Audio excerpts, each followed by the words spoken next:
عزتمنو عباس د مردان اوسیدونکی دی چې هغه خپله ښځه او خور ولې قتل کول. راځئ مینهوالو ټول معلومات زه تاسو ته په دې ویډیو کې شیر کوم. زموږ د ویډیو د سره تر اخره پورې ګورئ. پوره معلومات در اوسېږي. د دې معلومات نه مخکې زه تاسو ته دا یادګي نه وکړم تاسو کو چینل زمونږ په دې سوپر کلیک چینل کې نوي وئ چینل هم نوي سبسکرایب کړئ. مهرباني وکړئ تاسو زموږ د سوپر کلیک چینل د سره سبسکرایب کړئ. خوا کې استاد د ټالۍ نشان وښایي چې هر یوه نوي معلوماتي ویډیو تاسو ته په اسانۍ باندې تر ورسېږي.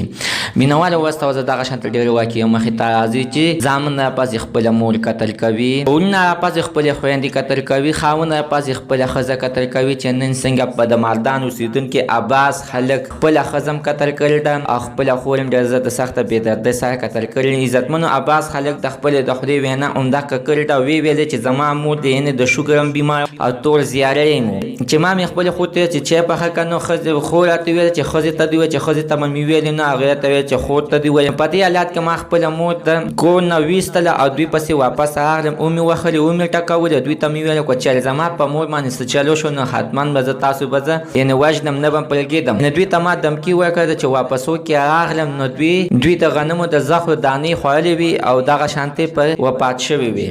په دغه طریقه باندې بېدردۍ سره قتل شوي وي. عزتمن زموږ د دې ویډیو مقصد دا دی چې یعنې هېڅکله په خپل کور کې دومره ظلم زیاتی مه کوئ چې هغه خلک به د خپلې د یارې نه ځان په خپله باندې قتل کړي. او عزتمن دې کې اوس ګناهګار څوک دی چې هغه چې څوک مړه شوي دي هغوی ګناهګار دي او که دا عباس خلک ګناهګار دي. مینهواله حتما سره خپله رایې لاندې په کامنټ کې شریکه کړئ. زموږ د صحیح عزتمن نننۍ معلومات د دې ځای پورې د نوي معلوماتو لپاره د سره زموږ د سوپر کلیک چینل د سره سبسکرایب کړئ. خوا کې استاد د ټالۍ نشان ووهئ چې هر یوه نوي معلوماتي ویډیو تاسو ته په اسانۍ باندې تر ورسېږي.